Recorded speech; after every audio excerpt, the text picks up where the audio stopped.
Assalamualaikum warahmatullahi wabarakatuh. Jumpa lagi bersama kita Rahman Channel. Salam tandan berduri, salam pejuang kelapa sawit. Kali ini, kalau kemarin kita sudah membahas tentang masalah pupuk, lihat di video saya yang sebelumnya, ciri-ciri kekurangan unsur hara, magnesium, sulfur, dan kalsium. Setelah kita bahas di video sebelumnya, jangan lupa dukung terus channel kami ini agar channel kami ini bisa lebih berkembang dan kami bisa menyajikan video yang terbaik dan yang bermanfaat untuk para sahabat tani semua.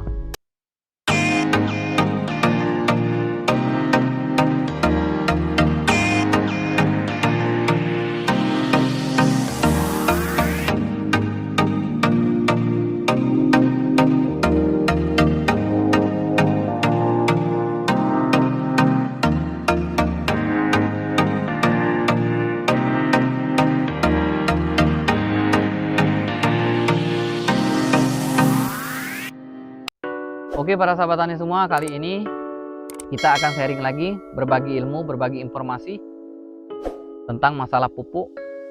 Tapi kali ini kita akan membahas tanda-tanda kekurangan unsur hara N, P, dan K. N adalah nitrogen, P fosfor, dan K adalah kalium. Unsur hara ini adalah unsur hara makro primer yang dibutuhkan dalam jumlah yang banyak. Jadi apabila kita melupakan unsur hara N, P, dan K ini, maka sangat fatal. Kelapa sawit kita tidak akan berproduksi yang maksimal dan akan timbul gejala-gejala penyakit kekurangan unsur hara tersebut dan bisa menyebabkan kelapa sawit kita tumbuhnya kerdil, sakit, dan bisa-bisa kelapa sawit kita mati apabila kekurangan unsur hara N, P, dan K. Nitrogen adalah salah satu unsur hara makro primer yang dibutuhkan dalam jumlah yang banyak yang diserap oleh kelapa sawit. Oleh karena itu, unsur hara N ini sangat dibutuhkan saat kelapa sawit kita dalam masa vegetatif. Jangan sampai kita melupakan unsur hara N ini saat usia tanaman kita masih kecil atau masa vegetatif. Kenapa demikian? Karena unsur hara N ini yaitu berfungsi sebagai protein, asam amino, klorofil, asam nukleat, dan senyawa-senyawa yang lainnya. Unsur hara nitrogen ini memberikan hijau pada daun kelapa sawit kita sebagai zat hijau daun. Dan apabila kita melakukan pemupukan dengan menggunakan nitrogen ini dengan cara berlebihan, maka rentan mudah terserang penyakit. Karena penyakit lebih suka dengan tanaman yang berlebihan unsur hara nitrogen. Maka kelapa sawit kita akan keracunan, akan mati di sebagian pelepah, biasanya di sebagian pelepah yang paling bawah. Dan dampak dari kekurangan unsur hara nitrogen ini biasanya seluruh daunnya menguning pucat dan tumbuhannya juga menjadi kerdil, kurus, dan bahkan kalau lama-kelamaan tidak cepat ditangani, maka tanaman itu akan menjadi mati. Yang berikutnya yaitu unsur hara P, fosfor. Nah, fosfor ini para sahabat tani semua juga unsur hara makro primer yang dibutuhkan dalam jumlah yang sangat banyak untuk kebun kelapa sawit kita. Unsur hara fosfor ini dibutuhkan oleh kelapa sawit kita mulai dari masa vegetatif sampai ke generatif. Fungsi dari pupuk fosfor ini adalah sebagai protein, perkembangan akar, pembelahan sel, dan memperkuat batang tanaman kita.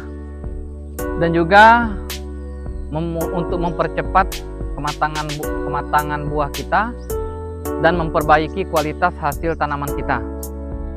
Perlu sahabat tani garis bawahi bahwa unsur hara fosfor ini penyerapannya sangat lambat karena unsur hara fosfor ini adalah slow release, menyerap secara perlahan-lahan.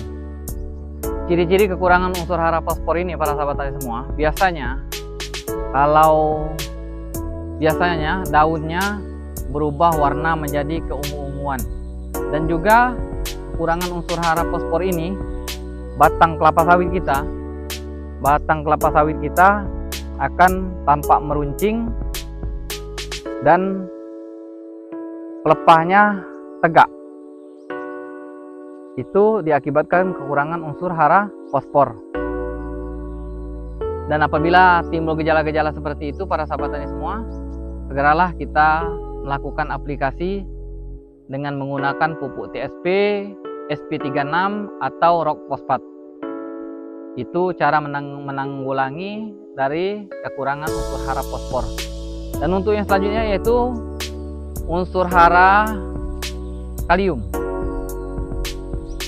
Kalium berfungsi sebagai membantu transportasi fotosintesis tanaman dan juga mencegah buah dan bunga agar tidak gugur, dapat meningkatkan tanaman kita agar tidak terserang oleh penyakit. Dan apabila tanaman kita kekurangan unsur fosfor, hampir sama dengan nitrogen, ianya daunnya menguning sama dengan nitrogen. Tapi kalau kepada kelapa sawit, yaitu timbul bercak-bercak pada daun yang telah saya jelaskan di video sebelumnya, timbul bercak-bercak pada daun dan akhirnya bercak-bercak itu akan mengering dan daun yang terkena bercak-bercak itu akan mati. Dan apabila sudah terlihat gejala-gejala seperti itu para sahabat tani semua, maka kita lakukan yaitu pemupukan dengan menggunakan KCL ataupun MOP ataupun pupuk NPK yang kadar kaliumnya tinggi. Kita harus segera mengaplikasikan pupuk tersebut. Oke para sahabat tani semua, mungkin itu saja ilmu yang bisa saya bagikan melalui kesempatan kali ini. Mudah-mudahan ilmu yang saya bagikan ini bermanfaat. Tapi jikalau terdapat kekurangan dan kesalahan, saya mohon maaf. Mungkin itu keterbatasan ilmu yang saya miliki. Dan mudah-mudahan video ini bermanfaat. Dukung terus channel kami ini dengan cara subscribe, like, and comment agar kami bisa menyajikan video yang terbaik untuk para sahabat tani semua.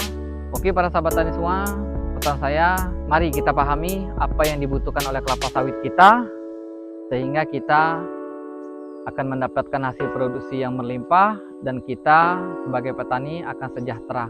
Oke para sahabat tani semua, demikian saya akhiri. Wassalamualaikum warahmatullahi wabarakatuh.